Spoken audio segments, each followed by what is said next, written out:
March 2025. I was in my last week of college. I was so excited. I had a few more projects I had to wrap up, friends that I wanted to spend time with, and a few more classes to knock out until it was officially over. Then, around 9 at night, I got a call. It was my mom. "Hey, Auntie, you're on speaker. We're with Grandma in the hospital right now. They put a tube down her throat to help supply her oxygen. She can't talk right now, but she can hear you. Why don't you say something?" "Baba! Hey, how are you?"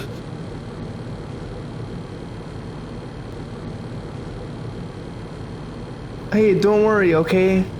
I'm gonna come home soon."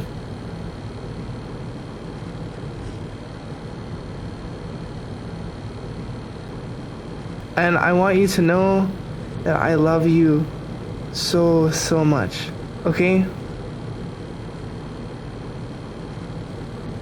"Okay. Love you, bye." That night, I went to the school chapel, got down on my knees, and pleading to God, said, "Please, let Baba live just a little bit longer so I can see her one more time." I tried to go to sleep that night, but all I could manage was drifting in and out of an uncomfortable unconsciousness. My head was spinning, heart pounding, and my throat was hot. The next morning, I woke up, dashed to my phone, plugged in against the wall, and saw 2 missed calls. From my cousin, 5:49 a.m. My throat grew tighter, hotter. My heart pounded harder. I slowly put my hand over the call button.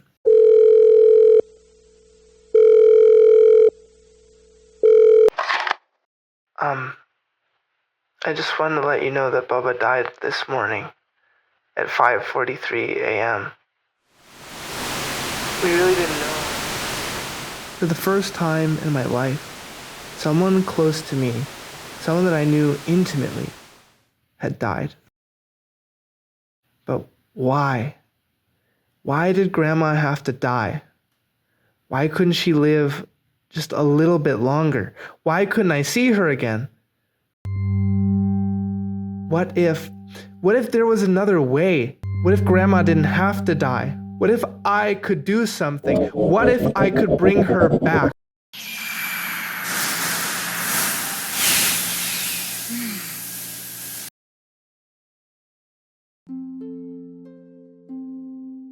Losing my grandma was hard, and for the first time in my life, I had to contend with the fact that someone I loved was gone, forever. For the first time, I finally thought I might have some understanding of what the Elric brothers really went through. I still have a wonderful mom, and I will never understand what it's like to lose her until I do. But it doesn't take much imagination for me or anyone else to understand where Edward and Alphonse are coming from.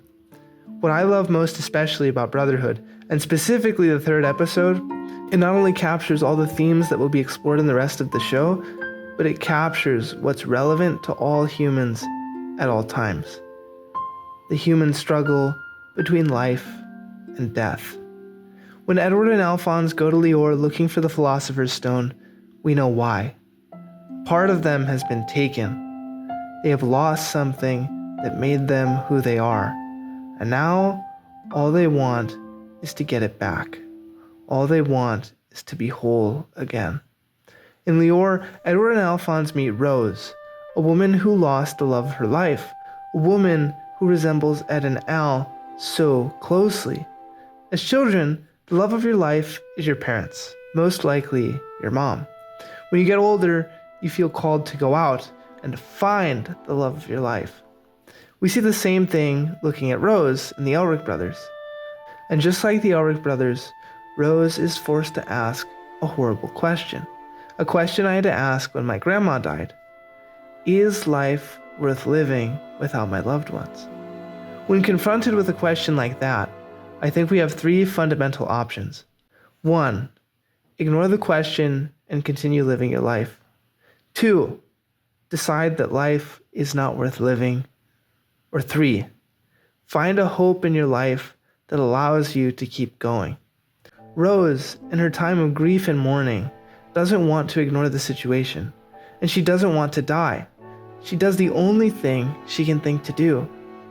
She turns to God. In her turn, she encounters Father Cornello, a man who, much like Jesus, promises that he can bring the dead back to life. And if you really start to think about this, it doesn't take long to realize just how sick and twisted this is in the context of the show. How many people have been hurt by the idea of God? How many people have turned away from God because they have been hurt by another person who claims to love God? It's no wonder that so many people are averse to the idea of God. I myself am a Catholic. And the truth is, if you encounter anyone, in any church, Catholic or not, who's a scammer, a cheat, a liar, even a molester, the first thing you would do is run as far away as you can from that church and its God. Hiromu Arakawa points to something deep. There are people who use God to get what they want, people who prey on the weak and innocent, and people who believe that's okay. What could possibly be more damaging to a soul than a corrupt church? We see how deeply wounded Rose is. She loses the love of her life and nearly loses all hope. In a final attempt to keep going, she turns to God and discovers something even worse than death. Someone who promises life but delivers death instead. I believe this is what lies at the bottom of all human conflict over religion. Does your religion really promise me a new life? Can your God really bring me to happiness? Or will I be swindled again? And if that happens, where am I supposed to go? Fullmetal Alchemist has an answer for that too. After Edenal fight with Father Cornello, Rose confronts Edenal on the church steps. Give me the Philosopher's Stone! Like I was just saying, it was a fake, it wasn't real.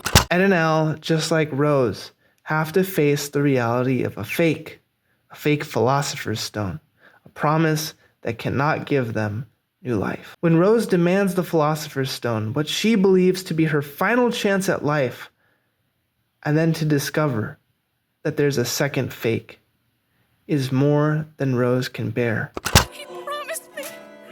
He said if I prayed it would happen. She falls to the ground and cries out. That hope was all I had left. What am I supposed to believe in now? And Edward Elric delivers one of the most beautiful lines I've seen in any piece of TV, literature, or movie.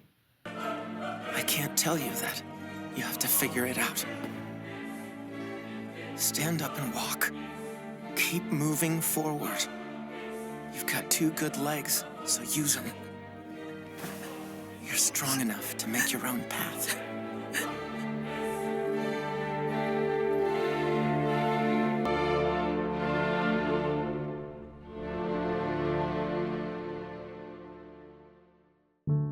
I grew up Catholic, and I consider myself Catholic today.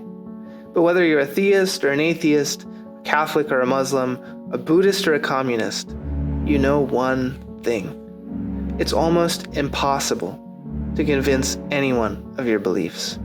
You can't even convince yourself. Edward Elric does not speak of doctrine or dogma, but from the heart, from a place that says, I too have wrestled with God. I too am struggling to find the meaning of my life.